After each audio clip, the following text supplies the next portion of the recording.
தம்பி ஒரு 1/2 litre refined oil கொடுப்போம். பெரிய ரீபண்ட் ஆயிலா தம்பி? 1/2 லிட்டர் எசப் ஒரு பாக்கெட் எடுத்துருவாப்பா. இருந்து எல்லாத்தையும் கொடுத்துட்டுண்ணா, எதுவுமே இல்லைண்ணா இப்போ. தம்பி அப்படியா? கொஞ்சம் நில்லு. ஆமா தம்பி, ஒரு வாரம் முன்னாடி என் ஃப்ரெண்டு கடையில் வந்து ரீபண்ட் ஆயில் ஒரு பாக்ஸ் கொடுத்தேன். அது போய் எடுத்து வாங்கிட்டு வா. போய் எடுத்துட்டு வரேண்ணா. பெரியவர் இருங்க, நான் போயிட்டு உடனே எடுத்துட்டு வந்துடுறேன். சரிப்பா.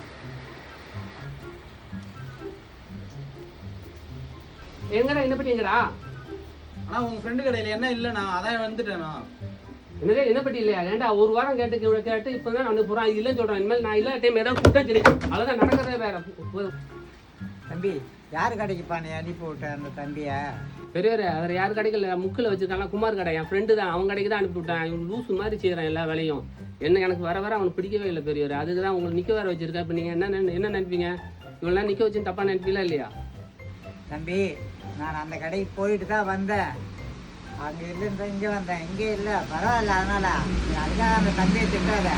அவன் தம்பி வந்து உடனே பற்றி நல்லா பெருமையாக பேசுகிறாப்பல வந்து அந்த கடைக்கார தம்பி நம்ம 2 பேரும் ஒன்று ஃப்ரெண்டு. நாங்கள் ஒன்று இங்கே இல்லைன்னா அங்கே எடுத்துக்குவோம், அங்கே இல்லைன்னா இங்கே எடுத்துக்குவோம்னு சொல்லி தான் என்னை இங்கே அனுப்புனாப்புல. அதனால் நல்ல தம்பி, அதனால் ஒன்றும் திட்டாத அந்த தம்பியை. இந்த அளவுக்கு நான் என்ன பற்றி நம்பியிருக்கான். இப்போ நான் ஏதாவது திட்டினதெல்லாம் ஒன்று கொஞ்சம் சொல்லாமல் இருங்க. ஏதாவது மனசு கஷ்டப்படும். சரிங்களா? எதுவும் சொல்லாதீங்க. அதெல்லாம் நான் ஒன்றும் சொல்ல மாட்டேன் தம்பி. நான் சொல்ல மாட்டேன். நான் போயிட்டு